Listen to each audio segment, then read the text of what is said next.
This is the Agribusiness Report. I'm Tony St. James from Guatemala City, Guatemala.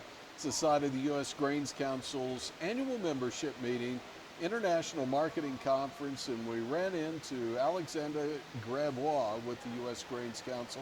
Alexander, this is actually, is this your first one? This is my second, actually, Tony. Thank you very much for having me as well. I'm really happy to get the chance to speak with you again. It's definitely great to be here. Okay, so we're in Guatemala City, Guatemala, and maybe back home wondering, well, why do we go all the way to Central America to have a meeting, especially where most of the members are from the U.S.? Is it because it's important to get out and actually hear from customers in countries where we're doing business? 100%. And I think when you speak about Guatemala, it's a very interesting market it's currently the sixth largest receiver of U.S. corn. So being able to have our members and customers really be able to, as you say, be in the field and see firsthand how the market is and really how the country is, it's a great way to increase member engagement and really highlight the work that we're doing. We have offices all over the world, and we've been working on projects that really highlight the value of U.S. feed grains and highlight the advantages of these products. So we want to really be able to show this off, and doing so in a market like Guatemala is one that makes a lot of sense. Okay, so I know there's a project you've really been working on, and this one deals with starch. What's happening there, and how do you describe the research? So as I mentioned, one of the main things that we've been working on, at least in my role, has been highlighting and finding competitive advantages for U.S. corn compared to its competitors, and really being able to show our international customers what U.S. corn can bring to the table. So what we found in a research project that we were doing with the support of Illinois Corn Marketing Board as well as Iowa Corn, we've been doing a 3-year research project with the University of Illinois. So we've been taking samples of corn from the U.S., South America, Black Sea, and India. We've been re-importing it into the U.S. for a lab analysis that really, what we want to show is starch extractability. So within U.S. corn and corn in general of all origins, the starch content is about 72% across the board. However, we find that due to certain chemical compositions such as softer endosperm, U.S. corn has greater available starch to be used.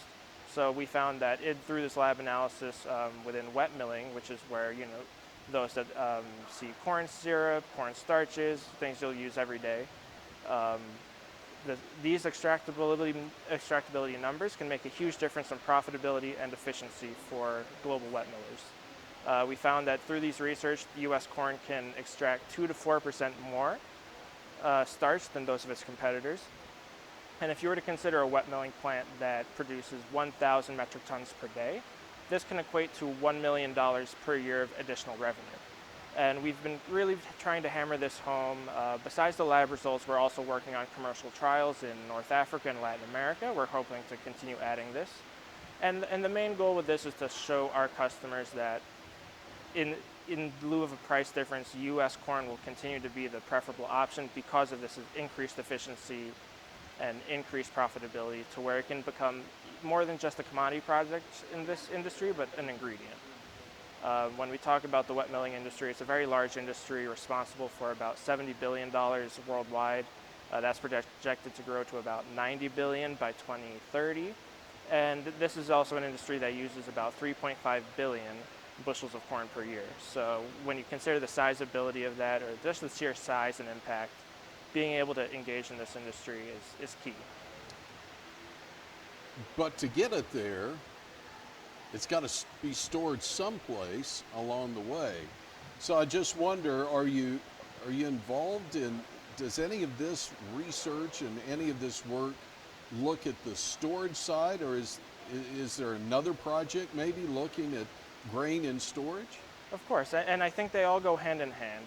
When we talk about the projects that we're working on, of competitive advantages, I like to call it, grain storage management is a very key component. We're currently working on a project in Mexico that's helping model grain storage management practices, whether it be through trainings, uses of technology for grain equipment, that can help monitor the silo CO2 monitors, inventory, and we find that this is definitely very useful in tropical warmer climates. Because of the higher humidity and higher temperatures, grain can sometimes be a little bit more susceptible to spoilage or damage, and this can impact all corn of any origin, but U.S. corn can also be at higher risk because of its soft endosperm, which also leads to higher breakage.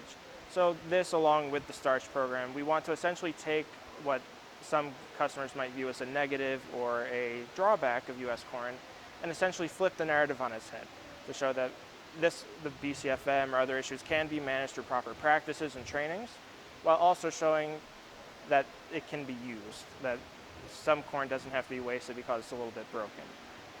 With the storage project, we're currently working with feedlots and feed mills, and we've been able to really develop a good training schedule, and this helps incentivize our customers to take grain storage seriously and really show the impacts of what essentially the consequences of actions if grain isn't being stored properly or if there's maybe cracks in their systems.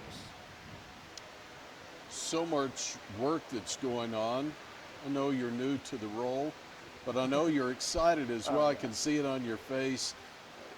Excited for what's still to come? Oh, very excited. I think with our starch project, we've really been able to move the needle. We've had international conferences in Turkey, South Korea, and we will be hosting one in Illinois this summer.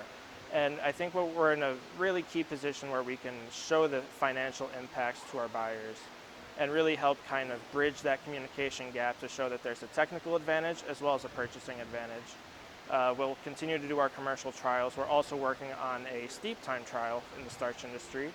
So typically corn will be steeped in the wet milling industry for about 48 or so hours. We find that U.S. corn, because of its composition, can be done for 24 hours.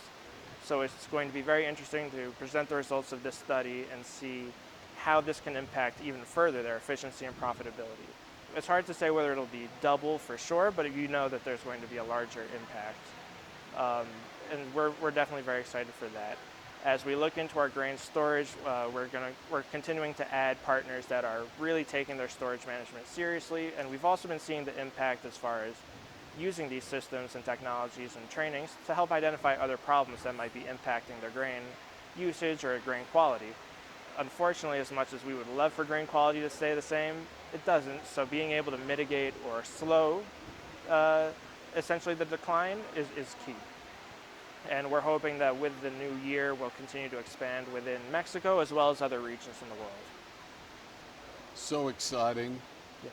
Will you come back and share some of the results as you get them? Of course. Okay, Manager of Global Strategies and Trade, it's Alexander Grabois with the U.S. Grains Council. Speaking of the council, we're at their annual membership meeting, International Marketing Conference in Guatemala City, Guatemala. I'm Tony St. James. This is the Agribusiness Report.